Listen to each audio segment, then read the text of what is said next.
Cornwall's railroading history is a fascinating one, if not a bit complex. I'll do my best tonight to try to make it as clear and simple to understand, as it can certainly be a bit overwhelming to keep all the details straight for someone just learning about this rich and colorful history. There were 3 railroad operations in the Cornwall area, and all 3 of them had Cornwall in their name, at least at some point. Add to that about 150 years of operation, and it's a bit confusing. Cornwall today is a quiet town, mostly a residential community. There is almost no industry left in the area, with the exception of PRL Incorporated, which, interestingly enough, utilizes some of the old mining buildings. As recent as the early 1970s, Cornwall was a very different place. As seen in this 1964 photo, the mining of iron ore and processing it was once a thriving industry. Cornwall was once home to the largest deposit of iron ore east of the Mississippi River. So this photo is taken a little behind and to the left of the last one. You can still see miners' villages up here. Number 4 mine head. Number 3 mine head. The open pit without any water in it. And there's the iron furnace peeking through the trees. It seems appropriate to start at the very beginning. So in the 1730s, a stonemason by the name of Peter Grubb was searching the area looking for building stone, but instead he found iron ore. So Peter, knowing what he found, bought the 3 iron-bearing hills in 1737, and in 1742 he constructed a furnace. He named that furnace Cornwall in honor of his ancestral home in Cornwall, England. And that's actually where we're giving the presentation from tonight. It still stands. It was preserved.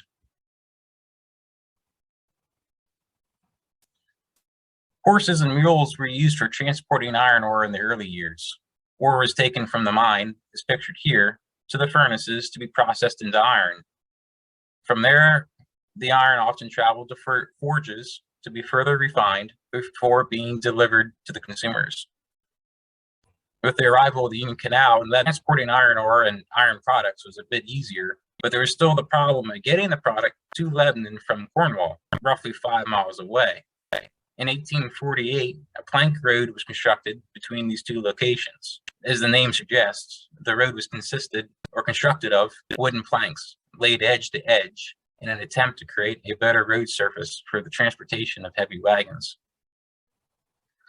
This plank road was a short-lived enterprise, as there was already a far better technology invented and in use in America, and that would of course be the railroad. On May 20th, 1850, the North Lebanon Railroad was incorporated. This company was owned by William Coleman and George Dawson Coleman, who were big names in the Cornwall area, as they had also interest in the mines and the furnaces.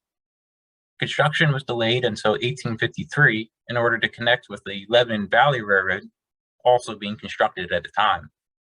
Whoops, I'm sorry.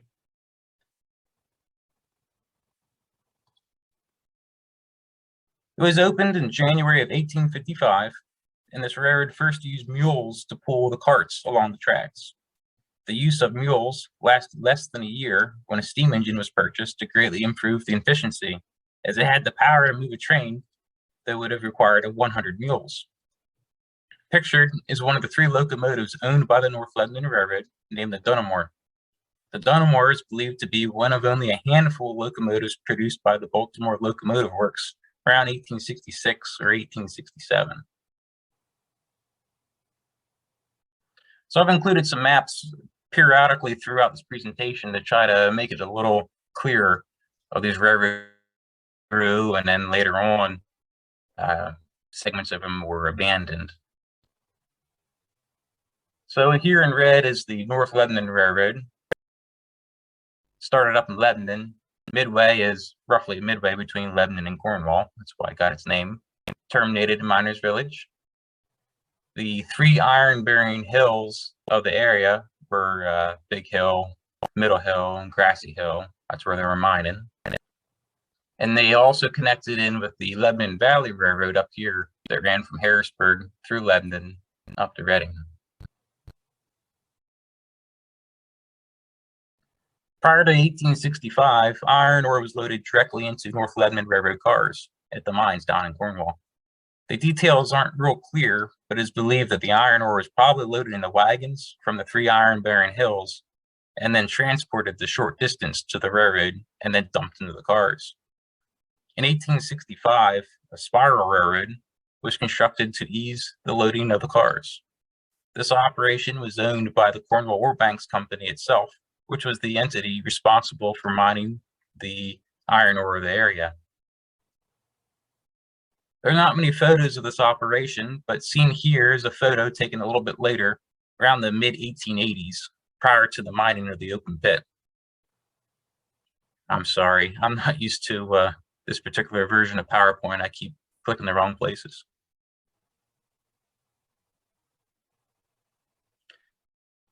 So in this photo here, this is the North Lebanon Railroad down here at ground level. You'll see in later photos, I'll reference back to this, the open pit would end up being dug out of this location in the mid-1880s. The spiral railroad started over here. So this is the Cornwall Ore Banks' own operation. If you look carefully today, you can actually see this cut. And this time of year, you should be able to see it real well. When around the mountain, there was a spur that came through this cut, came right out here. And these little dots here are actually men loading the cars. There's a string of cars here too, right here on Big Hill. So this line continued around Big Hill again. There was a spur right here. And the lines up here before it circled around once more, ended up on top. This map is from 1873, and it gives you a better picture of the spiral railroad. The dark colored areas are the ore body itself. And you can see how the Cornwall Ore Banks Railroad wrapped around Big Hill on the right-hand side of the map to gain access to the ore. The lines also transverse Middle Hill and Grassy Hill to gain access to the mining. And across the map here, you can see that's the North Lebanon Railroad coming down through. The open pit, which was started probably about the 1890s, is in this location here, part of Middle and Grassy Hill. And when they started digging out the open pit, the Cornwall Ore Banks Railroad itself went right down into that pit with a series of switchbacks.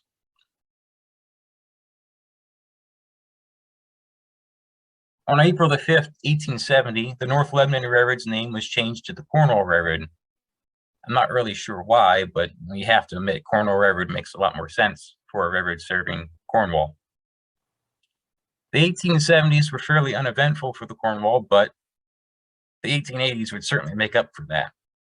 Pictured here is an early Cornwall Railroad locomotive. It was called the Speedwell. It's built in the 1870s, works in Philadelphia.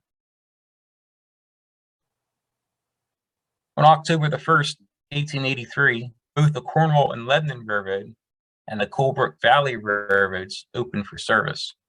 These railroads were owned by Robert H.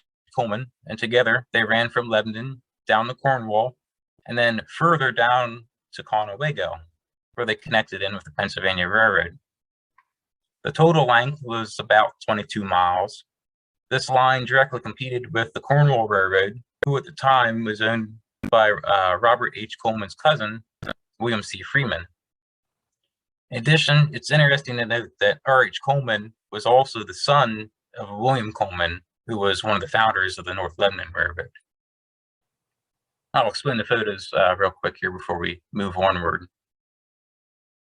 The top left photo shows the fancy red sandstone station of the Cornwall Lebanon Railroad up in Lebanon. Although the structure that spanned the tracks is gone, the rest of the station still stands today and is owned by Strickler Insurance. The top right photo shows the C&L's unique gas-powered trolley. This contraption was constructed by the Sheffield Car Works, and it had a Ferris Banks Morris gasoline engine on it that could propel it up to about 20 or 25 miles an hour. You could seat about 20 people, and it was used primarily between Lebanon and Mount Gretna during the busy summer months. The bottom photo is of the Cornwall Lebanon's number 5, built by Baldwin in 1883 or 1884. This photo was taken at the C&L roundhouse that once stood in Lebanon. This map shows you the Cornwall-Lebanon Railroad in green and the Colebrook Valley Railroad in the dashed green line. These two railroads were merged together under the name of the Cornwall-Lebanon Railroad on April 26, 1886. Also of note is the Cornwall-Mount Hope Railroad, which is the dashed red line coming off of the Cornwall Railroad. This line was opened in 1884 and was in effect an extension of the Cornwall itself, and it gave it a main line of about 11.8 miles. It tied their existing operation to a branch of the Philadelphia and Reading Railroad in Mount Hope. The Cornwall-Mount Hope Railroad was merged into the Cornwall Railroad on October 31st, 1886. Also of interest on this map is that the Lebanon Valley Railroad at the top here, that's also part of the Philadelphia and Reading Railroad by this time. So despite the Cornwall Railroad and the Cornwall-Lebanon Railroad having been owned by relatives, they simply did not get along with each other. There were multiple lawsuits between the lines over the years. One such incident occurred when the Cornwall-Lebanon Railroad was constructing its line to access the ore mines. The Cornwall Railroad, being rather upset with its new competitor, took 250 men that they had on hand at the time they were using to construct their own branch to Mount Hope, and they ordered them to rip up the competitor's line to the ore mines.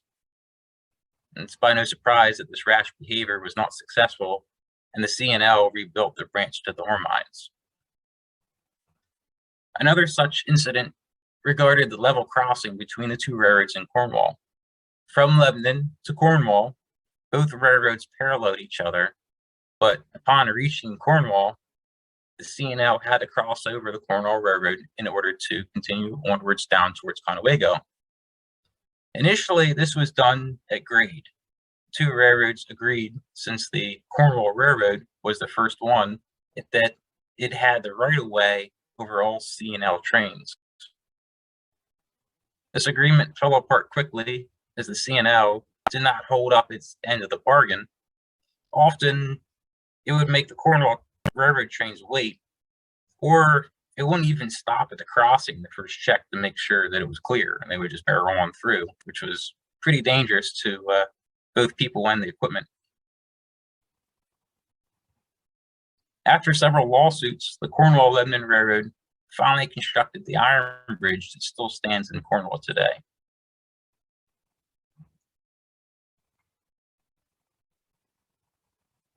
So this top photo was taken in the mid-1880s.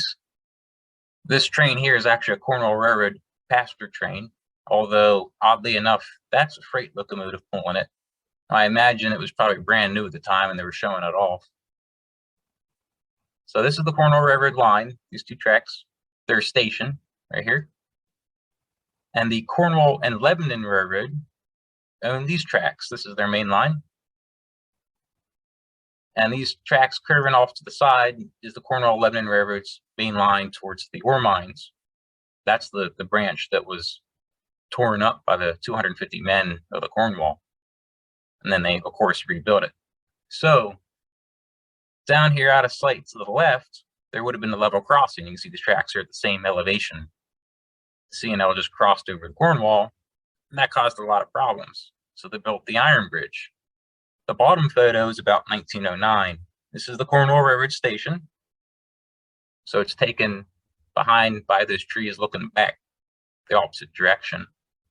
So you can see there's the iron bridge, which would be out of sight on the left here of this photo.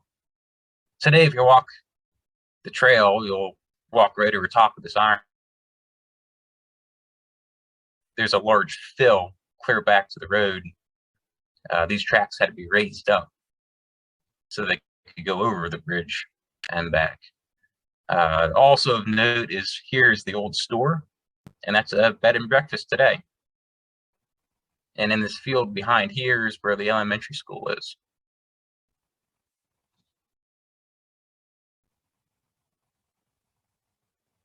In 1883, passenger service was started on both rail lines. It's kind of odd that for nearly 30 years, such service was not provided. And then all of a sudden, the citizens of Cornwall then had two railroads to travel on. As can be seen in the photos, the intense rivalry between the two operations resulted in high standards and well-kept equipment on both railroads. The top right photo is of a Cornwall Railroad passenger train in Lebanon, and the bottom photo is the interior of a C&L coach. The rivalry also resulted in another unique situation, as often the passenger trains of both lines raced each other from Cornwall back to Lebanon. I think James Kircher's book entitled Cornwall Railroad states it the best, so I'll just read an excerpt from his book. Often, the passenger trains of the Cornwall Railroad and the Cornwall Lebanon would race each other from Cornwall to Lebanon. One train would sometimes delay its schedule to wait for the other, and then the race was on. This must have been a great thrill for the more hardy passengers. I've been told that Mr. Robert Coleman himself took over the engineer's job on a few occasions in order to race. From the Cornwall stations to the 12th and Walnut Street crossings, the tracks paralleled each other on a level grade for almost 5 miles, and it made an excellent racetrack. Some of the old-timers tell me that often the Corny, that's a nickname for the Cornwall Railroad, would not be able to stop at the Dunmore station. It would skid to a screeching stop several hundred feet away and then back up to the station. Another result from the rivalry was that both railroads had parks located along them. The Cornwall Lebanon had Mount Gretna, which is pictured on the bottom, and the Cornwall had Penman Park, which is pictured at the top. This was a way for each line to increase passenger service, as the parks provided another destination for passengers. These parks remained popular until the 1920s, when the automobile became affordable, as well as more exciting attractions such as Hershey Park came into existence.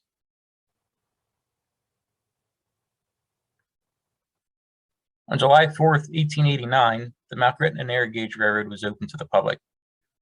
Unlike the other railroads in the area that had a gauge or a width between the rails of 4 feet, 8.5 inches, this line only had a gauge of 2 feet. This resulted in everything about the railroad being smaller, as evidenced by the photos, and allowed for cheaper construction. The entire reason for this little railroad was to haul passengers from the parent Cornwall Lebanon Railroad in Mount Gretna to the top of the local hill called Governor Dick, or out another branch to the National Guard Rifle Range and the Hotel Conewago. This tourist railroad was very much the toy of Robert H. Coleman, and it never really made a profit. The line up to Governor Dick was abandoned in 1894, and the entire operation was shut down after an accident on July 11th, 1915. The accident occurred near the rifle range when a group of soldiers decided to run after the train and then jump onto one of the running boards of one of the cars, causing it to derail and nearly turn over. The following year, the line was scrapped. So here's a map, and you can see the Cornwall Lebanon line in green. So passengers could come from Lebanon or down towards Conewago, get on the Cornwall Lebanon Railroad, spend the day in Mount Gretna, and if they wanted to go for a ride around the area, they could hop onto the Mount Gretna Narrow Gauge. And then when they were done, go home via the Cornwall Lebanon Railroad. And it's kind of surprising that down in Penman Park, the Cornwall never decided to make a little railroad of their own, you know, keeping up with the Joneses, or in this case, keeping up with the Colemans.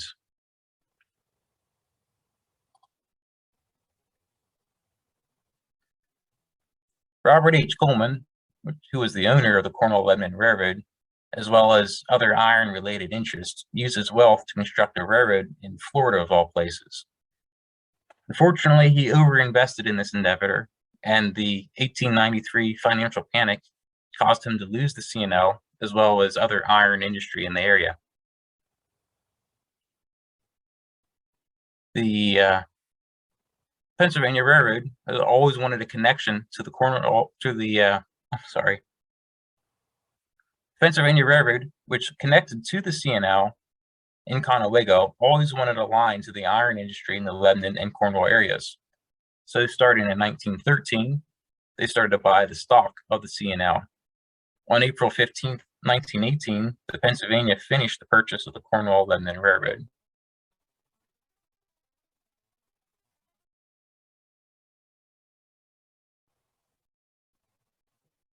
In 1916, Bethlehem Steel purchased the Cornwall ore mines. It's of no surprise that later on December the 1st, 1923, Beth Steel decided to purchase the Cornwall Railroad itself.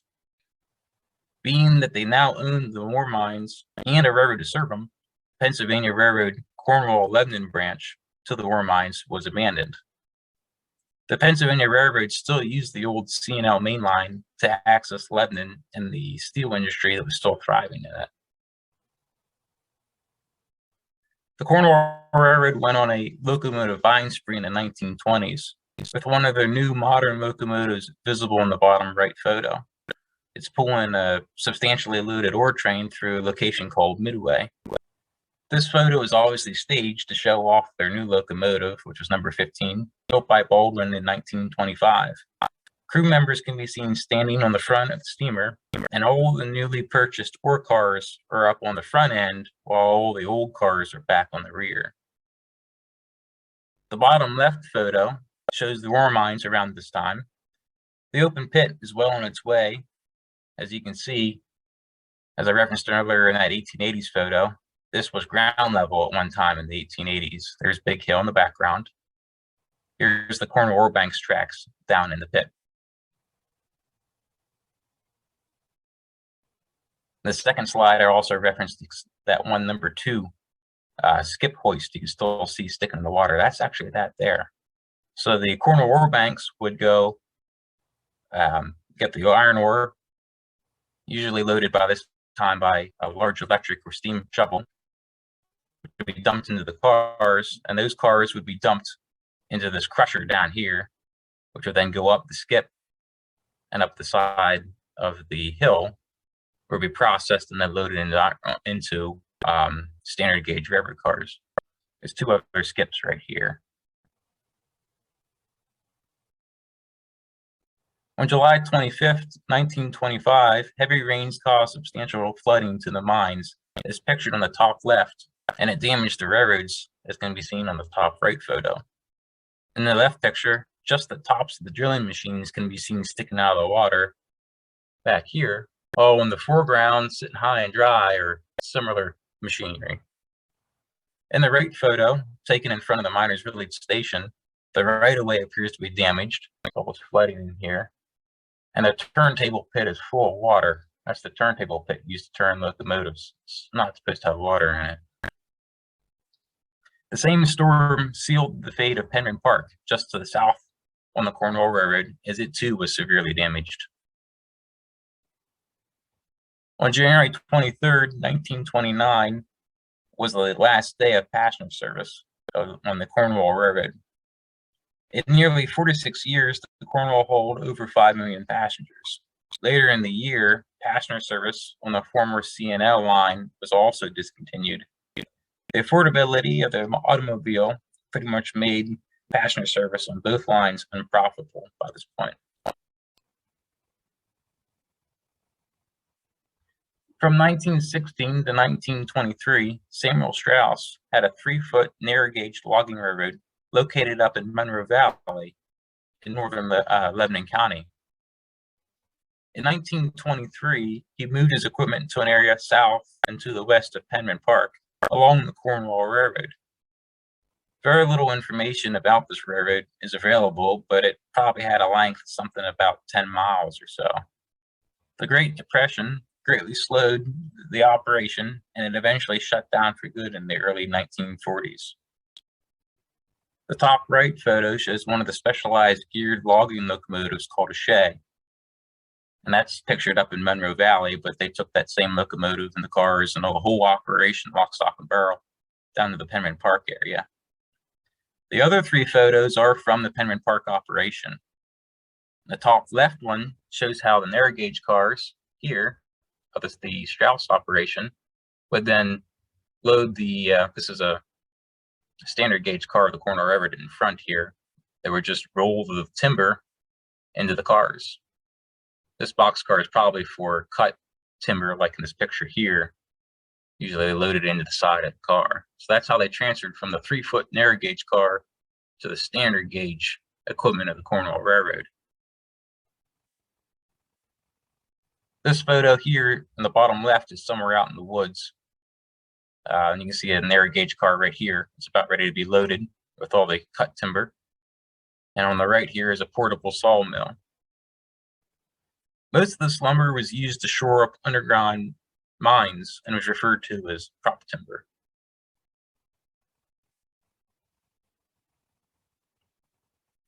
So here's the location of the Strauss Lumber Company.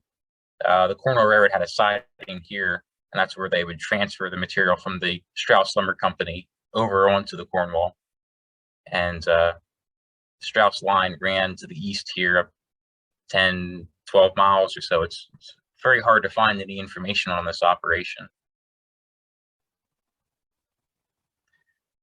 The Great Depression slowed mining operations in the 1930s. This is reflected by records showing that the Cornwall Railroad often only had one locomotive to service daily. However, with the outbreak of World War II, the railroads became the busiest ever. Even after World War II, business was still good. In 1949 alone, the Cornwall Railroad hauled 1,448,000 tons of ore. A top photo shows the Cornwall Railroad number 15 pulling a loaded ore train out of the number 4 mine head in Rexmont. The bottom photo shows Cornwall number 9, which was a 1920 product of American Locomotive Works, and it's pulling a loaded ore train up and through Lebanon. Both photos depict an interesting characteristic of operations for the late steam era on the Cornwall Railroad. The locomotives were run down to the mines facing forward and then came back from the mines running tender first. At this point in the operations, the company deemed it unnecessary to turn the engines as they only ran about 5 or 6 miles one way.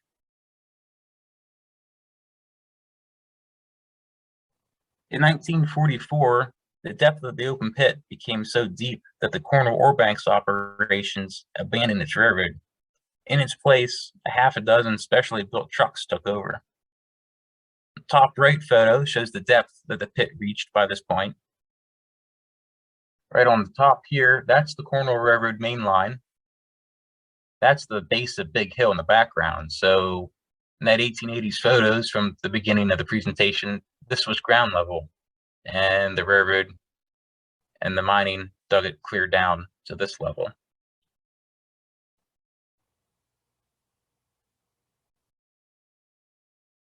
The top left photo shows a large electric shovel loading the Cornwall Ore Banks rail cars.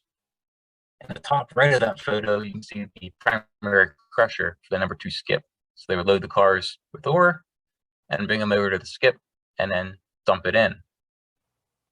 The bottom left photo shows how the cars were dumped into the crusher using a derrick. And finally, the bottom right photo shows how that same derrick was modified and used to dump the specially built side dumping dump trucks for this operation after the railroad in the open pit was abandoned.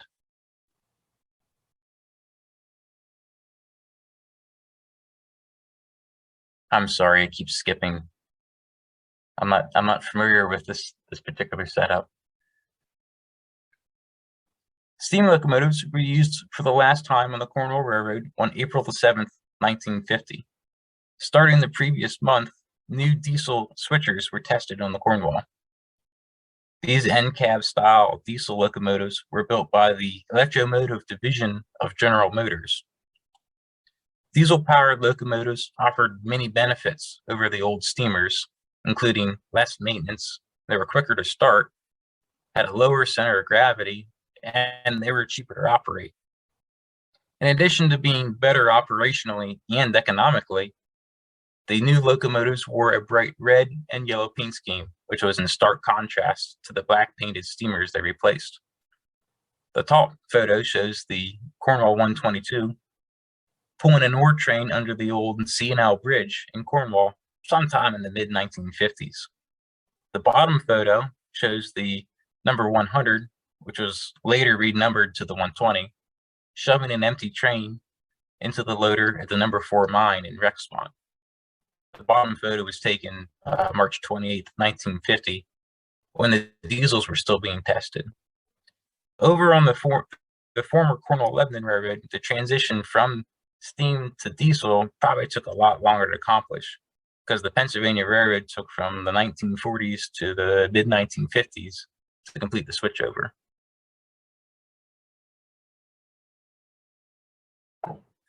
In 1962, the Cornwall Railroad abandoned the section of its main line that ran from Cornwall to Mount Hope. At the time, only a small amount of through traffic passed over the section. More importantly, Bethlehem Steel wanted to expand the open pit to gain access to ore that was underneath part of the Cornwall Railroad's tracks that led towards Mount Hope. This map shows the Reading Company, which was formerly the Philadelphia and Reading Railroad, and their branch down to Mount Hope is still in existence, because I'm not really sure when they abandoned that portion.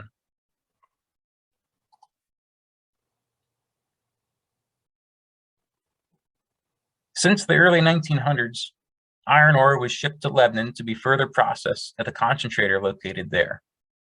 Over the years, as miners dug deeper in the mines at Cornwall, the ore had greater amounts of impurities in it. Therefore, the concentrator facility, or CONCI, was utilized to remove impurities from the ore so that it could be used in the blast furnaces to make steel.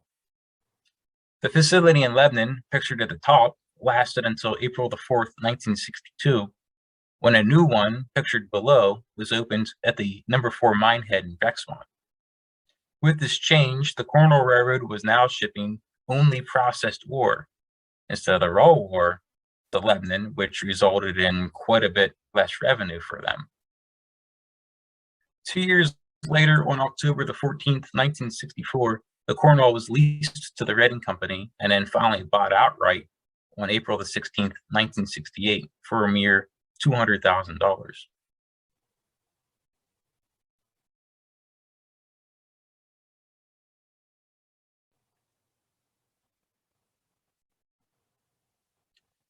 In June of 1972, the remnants of Hurricane Agnes stalled over central Pennsylvania. Not only did this cause flooding in the open pit, as can be seen in the upper left photo, but it resulted in the flooding of both the underground mine shafts. At this point, not much iron ore remained to be mined. It was deemed that the underground mines would be too costly to dewater and put back into service to recover the little remaining bit of ore. Mining continued for one more year in the open pit before it too was abandoned, ending 236 continuous years of digging. The water you see in it today is not because of the flooding from Hurricane Agnes, but instead that's just the groundwater that had filled in after mining ceased. The local railroads were also severely damaged, as can be seen by the washed out tracks on the right photo and the rail cars partially submerged on the lower left. See the box cars back here, their water's clear up to the car body. Both of the photos here and here were taken up in Lebanon at the Bethlehem Steel Nut and Bolt Factory Complex. After Agnes, the former Cornwall-Lebanon line, at this point owned by the Penn Central Railroad, was largely taken out of service. However, there were still customers in Lebanon, not depicted on the map, in addition to a branch that ran out to Alcoa from Midway. The Reading Company, who owned the old Cornwall Railroad, and the Penn Central came to an agreement to keep service to these customers in which they could both benefit. By this point in the 1970s, most of the major northeastern railroads were in financial disarray, and any way to save money was sought after. The Reading Company had a branch of their own that left their main line in Hummelstown, which would be just to the left here on this map. It's off the side of the map. This branch ran from Hummelstown down to Middletown, where it too tied into the Penn Central. It was damaged and the Reading Company didn't want to repair it, so the Penn Central agreed to service the Reading's customers in Middletown if the Reading would then service the Penn Central's customers in Lebanon and the Alcoa plant near Midway. Now, the two of those railroads were pretty good rivals. So by this point, they were both kind of, it was a beneficial situation, so they helped each other out, kind of oddly enough.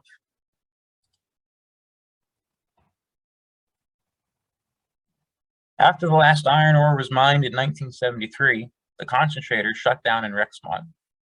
For a few years, it sat idle before the Bethlehem Steel reopened the Consi, this time bringing in raw ore from other locations to be processed before being shipped back out again.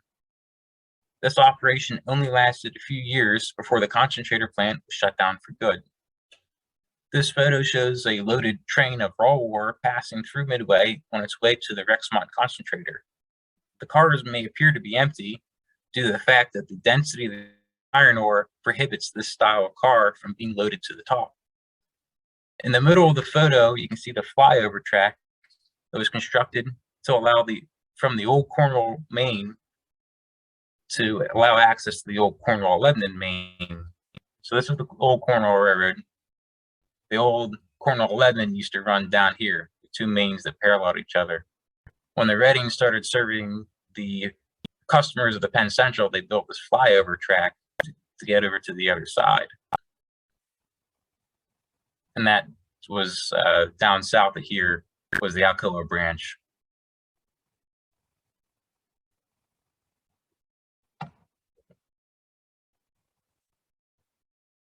On April 1st, 1976, Conrail was formed out of several bankrupt Northeastern railroads, including both the Reading and the Penn Central. Conrail continued to operate the former Cornwall, Lebanon, and C&L lines out of Lebanon until about 1996, when the vast majority of it was abandoned and sold to R.J. Corman, who was a short line operator and a derailment cleanup specialist. R.J. Corman ended up never reopening the line, so it sat unused until they finally sold it to the Lebanon Valley Rails to Trails. I'm sorry, I keep messing that up.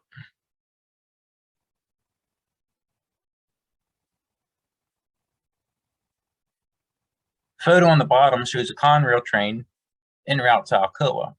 This is the same location as pictured in the last slide. As you can see, the old feed mill right here, and that actually still stands today. So the rear of the train is on the Cornwall Railroad, and then the head end of the train is crossed over to the Cornwall Lebanon side. And unlike the last photo, you can see here, the Cornwall Railroad old main line has also been abandoned. It wasn't being used, so they tore it up. The upper photo shows the small open-air engine facility in Lebanon that was installed by the Reading Company and later used by Conrail. When most of the line was abandoned in 1996, this short section of track remained in Lebanon to park the local engines on, similar to what the photo shows. You can also see in the background is the old Cornwall Railroad yard office, and it didn't last very much longer than that. It got torn down. Conrail was split up by two other Eastern railroads in 1999. CSX bought part of it, and Norfolk Southern purchased the other portion, including the trackage in the Lebanon area. Norfolk Southern still utilized that short section of track of the old Cornwall Railroad up in Lebanon to park their local service locomotives on for a few more years. Today, that section of track, which is right here on the map, it's still there, but it's not used very much, as the local service locomotives are parked in Reading now, and everything, all the local service in Lebanon and the surrounding communities are run out of Reading. Now pictured on the map is the Elizabethtown Industrial Railroad down in Conewago. It's a small railroad made up about a mile or so of former Cornwall Lebanon Railroad track, and it serves several warehouses in the area. It is a recently formed operation, having bought the track back in 2015 from Norfolk Southern. Today, much of the old Cornwall Lebanon Railroad right-of-way is a rail trail comprising of the Conewago Recreational Trail and the Lebanon Valley's Rails to Trails. That's this section here. And the northern portion is actually the old Cornwall Railroad. Although not an official rail trail, the section of Cornwall Main Line between Penman Park and just north of Mount Hope is still maintained and used as an access road and a trail. This is the segment that led me to wonder, why is there a railroad in the middle of nowhere? And 20 years later, I'm still studying this. A side trail off of this path here will take you up the old Strauss Lumber Company up South Mountain, and the rest of it is built as an access road built over top of it, but you can walk along part of that. That's still in existence.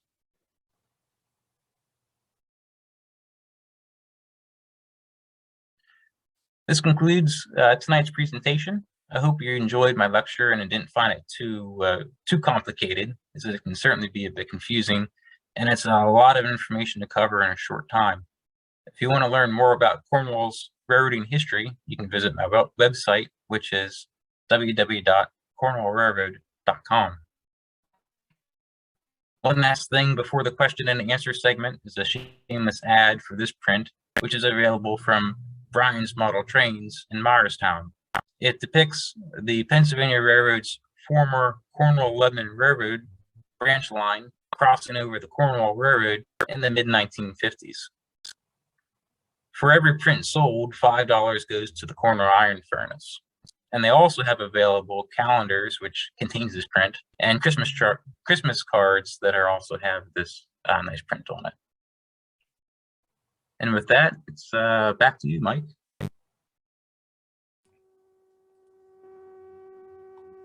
Well, thank you very much, Mark.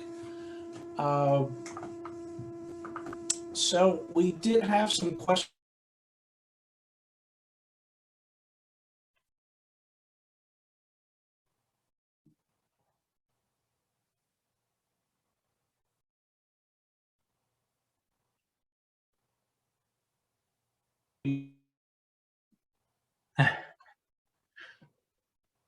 So we've had some comments, but our first question is the access road to Camp Shand part of the old rail bed?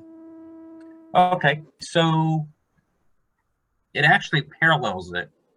If you turn off of 322 onto the access road back to Camp Shand, as you're driving back to the old Penman Park, to your right is the old rail bed. There's actually a bridge there, right where 322 and the Camp Shand access road comes together, and that bridge on 322 crossed over the Cornwall Railroad. So as you're driving into the camp, off to your right is the railroad, and it parallels you almost the entire way back to the lake. When you get back to the lake, it actually becomes the access road. Okay, thank you, Mark. Another question here. Did the Cornwall Railroad run directly to the Union Canal at what was the CRR shops off of 22nd Street?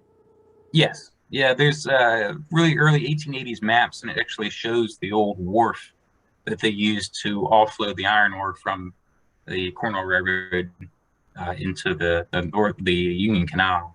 It's actually, I guess it technically would have been North Lebanon Railroad at that point. Okay, thank you very much. Next question from Mike Bernard. It says, Mark, there's an awesome photo / map of the Spiral Railroad in the North Lebanon shown on your website. Do you have high-res versions of that? Spiral Railroad. Oh, there's the map. That's in a book. Yeah, it's actually Railroads of Lebanon County is where that map comes from. Borrowed it. Okay, all right. So that comes out of that book, which I believe the Lebanon County Historical Society, and also I think later this week we'll have them for sale again as well. So all right. Another question here.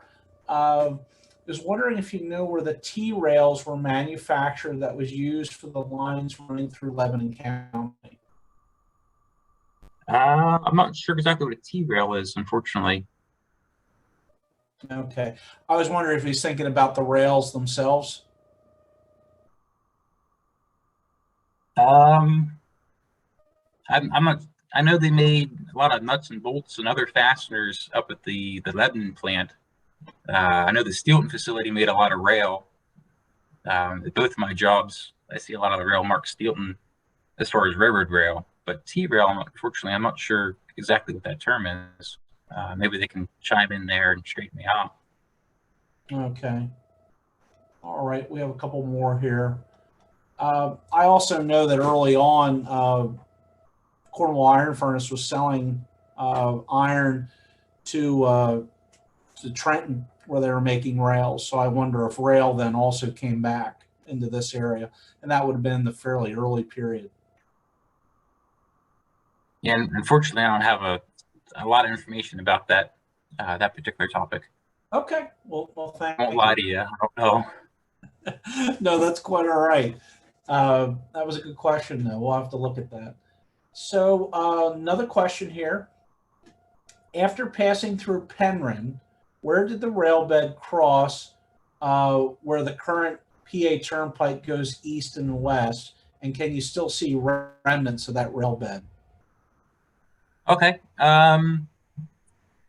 You can still walk that section clear down to the turnpike, but if you're driving the turnpike, you'd never know it. The abutments for the bridges were completely torn out. You would all evidence that that's gone. But if you walk the path, you'll just all of a sudden hit the turnpike and be like, "Where'd the railroad go?" I hope that answered that. Okay. All right. There is actually a really good video. Sorry, a little segue here.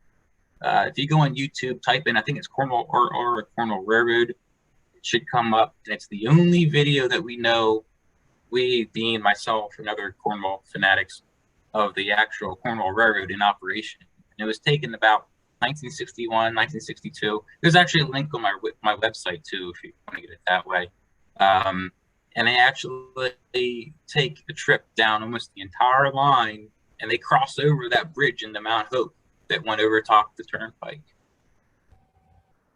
Okay. Question here. Are you still working on a Cornwall Railroad book? Yes and no. I was working on it very intensely for a little while, and unfortunately, writing and giving presentations aren't really my strong point, and I got a little frustrated. It was kind of coming out like a list of facts, and the factual part is what I'm good at, and making it interesting to someone might not necessarily be the easiest for me to do. It's not out of the question. I just kind of put it on the back burner. I just got a little frustrated. I hope to eventually someday come out with that. I know that's a kind of a bad answer. I'm sorry, but that's Work in progress, then. You will call it that. Okay. Sounds great. Is part of the railroad bed from Penryn over, was that Sanitary Road and Boyer Run Road? Trying to see how the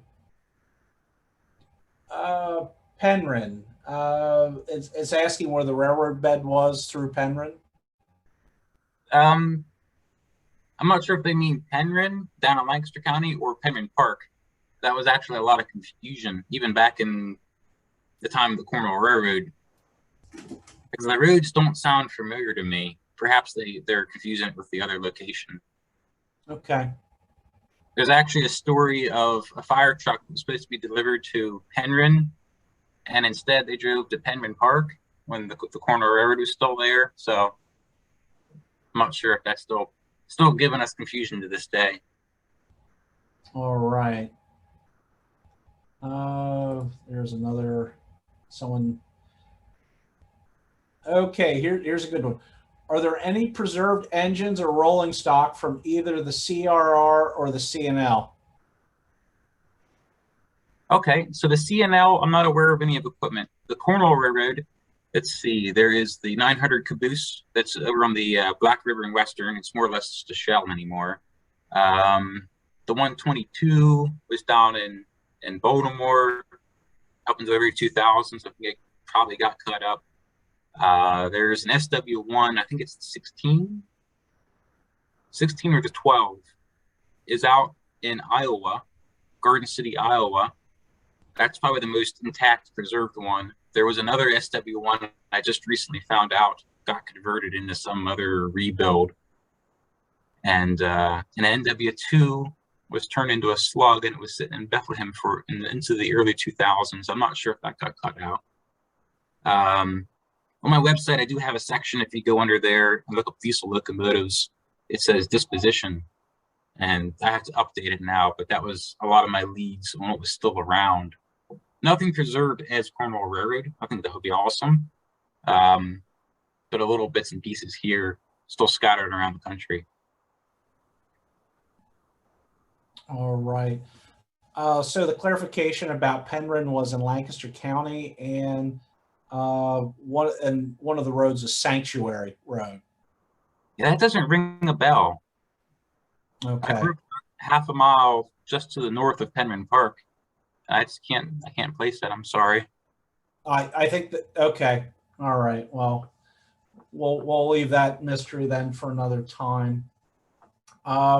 We had a question here about charcoal made in Cornwall, if it was transported by rail. I know that at one point later in the operation, as charcoal or woods became more scarce locally, charcoal was actually being brought in by rail. So I don't think it was going out, but it was coming in to the furnace.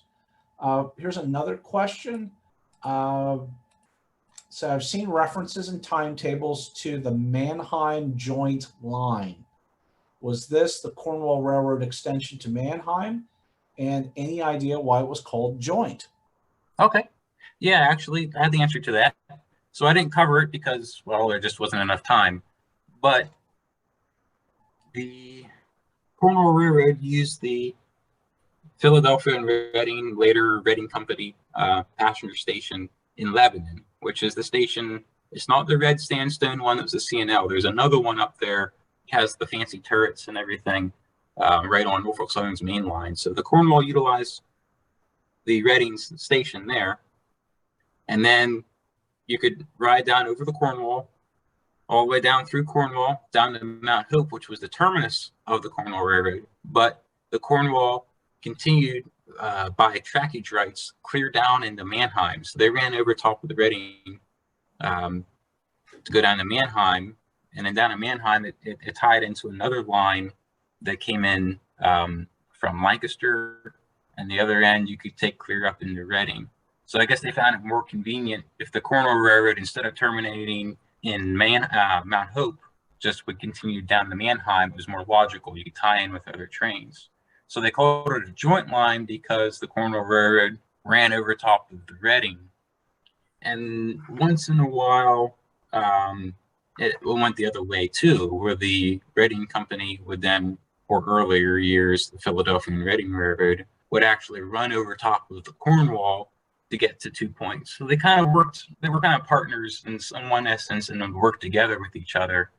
It was easier to run trains. They would run them that way. So it was a Lancaster-Lebanon joint line is what they called it. Okay, well, thank you very much, Mark. We're coming right up on 8 o'clock, so I think we'll end things from the evening. So thank you very much, everyone, for joining us for this lecture. I especially want to thank Mark Kane for his presentation, and for Kathy Donaldson for helping to organize our virtual talk. I also want to thank the Friends of the Cornwall Iron Furnace who sponsored this program. And if you or your business would like to sponsor a future lecture, please contact the site for further information. And of course, donations are gladly accepted. Just a reminder that the museum is now open Friday through Sunday. Please check our website for details and tour information. This will be our last lecture for the season. We hope to start lectures up again in March, so please be on the lookout in both our Facebook page and also our website for upcoming information on our lecture series for, hard to believe it, 2022. So Please stay safe, everyone, and good night. And again, thank you for joining us for a great lecture series in year 2021.